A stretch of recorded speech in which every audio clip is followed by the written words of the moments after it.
Romans, wala akong nag-uwit sa atin, wala kahit isa.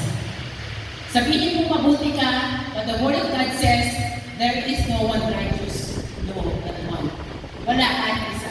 Ibig sabihin, lahat tayo, kinakailangan mo dapat maparusahan, pero sa biyaya ng Diyos, He took the punishment. Kaya nga kung tingnan siya ng Diyos Ama, hindi niya nakikita si Jesus kasi nagkaroon ng divine exchange. Ang nakikita niya, yung kasalanan natin.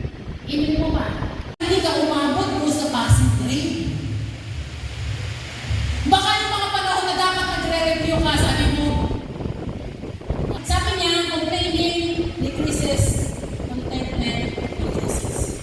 Kung alam mo natin na deserve mo natin lahat ng parusa, pero dahil lahat sa biyaya ng Panginoon, kung kaya tayo ay meron mga buhay ngayon, kababayaan ka ba ng Panginoon? Kung, kaya mo nitong memory verse na I don't deserve to be justified. I don't deserve to be saved, but and yet I have done it. Ginawa mo, Panginoon, mawawala yung pagre-reklamo.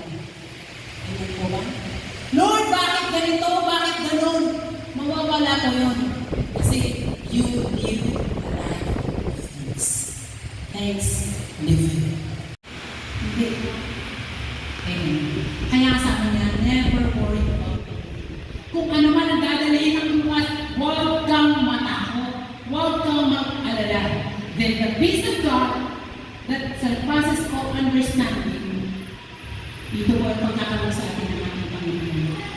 Alam niyo po ba, that is the greatest gift na ibibigay sa atin ng ating Panginoon. Yung nagugulo na